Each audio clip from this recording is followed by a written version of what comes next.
عرب کے پاس ہی عجم کی سلطنت تھی۔ وہاں سے ایک بھیدی آیا کہ دیکھیں یہاں کے لوگ کیسے ہیں اور وہ شخص جو ان کا کام سنبھالے ہوئے ہے کیسا ہے۔ یہ حضرت عمر فاروق کا دور خلافت تھا۔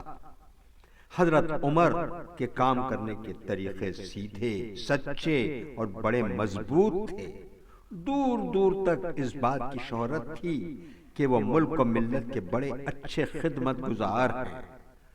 وہ شخص مدینہ پہنچ گیا، پہنچ کر لوگوں سے توہ لی کہ تمہارا بادشاہ کہاں رہتا ہے، اس کا محل کہاں ہے، اس کا تخت و تاج کیسا ہے۔ لوگوں نے کہا بھیا یہاں بادشاہ کوئی نہیں، یہاں تو ہمارا ایک امیر ہے جو اللہ اور اللہ کے رسول کے قانون کو نافذ کرتا ہے، ہم لوگوں کی نگہبانی کرتا ہے، اس کا محل وحل کوئی نہیں، وہ ایک خیمے میں رہتا ہے، مسجد نبوی میں بیٹھ کر کام کرتا ہے اور الباقی اللہ اللہ۔ اس نے کہا میرے ساتھ چلو، مجھے ذرا اس کی جھلک تو اس امیر کے دکھلا دو۔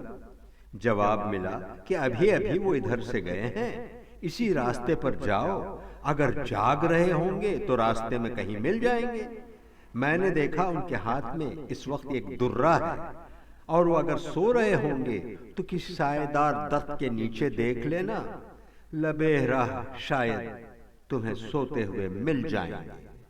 وہ بھیدی اس راستے پر ہو لیا، پھرتے پھراتے وہ ایک سائے دار درخت کے پر پہنچا تو دیکھا کہ ایک شخص درخت کے نیچے سو رہا ہے، نہ تکیا نہ بستر، تکیے کی جگہ درہ رکھا تھا اور فرش زمین بستر تھا۔ اس نے قریب پہنچ کر دیکھا کہ پیشانی سے پسینہ بہہ رہا ہے۔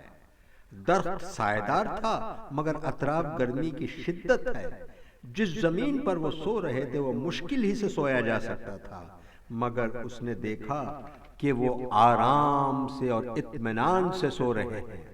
یہ دیکھ کر آپ اس کے دل پر رعب طاری ہوا۔ اس نے بہتر بادشاہ دیکھے تھے، بڑے عالی شان، بڑے ذی وقار، شاہان عالی جاہ، مگر یہاں حال ہی کچھ عجب تھا۔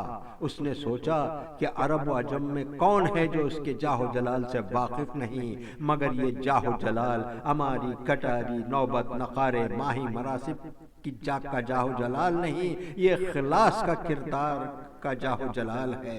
لازم ہے کہ دنیا والے انہیں دیکھ کر گھبرائے۔ اتنے میں حضرت عمر اٹھ گئے، بیٹھے، اجنبی کو دیکھا، پوچھا کہ کون ہو، کس لیے آئے ہو۔ اس نے ایک ایک بات کہہ سنائی، پھر بولا کہ میں سوچ رہا تھا کہ آپ اس فراغت سے یہاں کیسے سو رہے تھے۔ آپ مجھے اس کا جواب نہ بتائیں، مجھے خود اس کا جواب معلوم ہے۔ آپ عدل کرتے ہیں اس لیے بے خوف سوتے ہیں، اگر آپ ظلم کرنے والے ہوتے اور اپنی ذات کو فائدہ پہنچانے والے ہوتے تو اس طرح آرام سے یوں نہ سوتے۔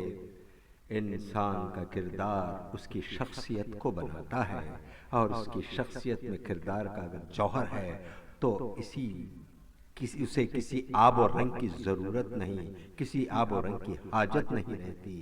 اس بھیدی نے خود ہی کہا امیر المومنین میں گواہی دیتا ہوں کہ آپ کا دین سچا ہے، اگر میں اس وقت سفیر نہ آیا ہوتا تو ابھی آپ کے دست حق پر اس پر ایمان لے آتا، مگر میں اب تو اپنے وطن لوٹ رہا ہوں، وہاں والوں کو آپ کا حال بتاؤں گا، کچھ دن کے بعد پھر حاضر خدمت ہوں گا اور آپ کے ہاتھوں پر مسلمان ہو جاؤں گا۔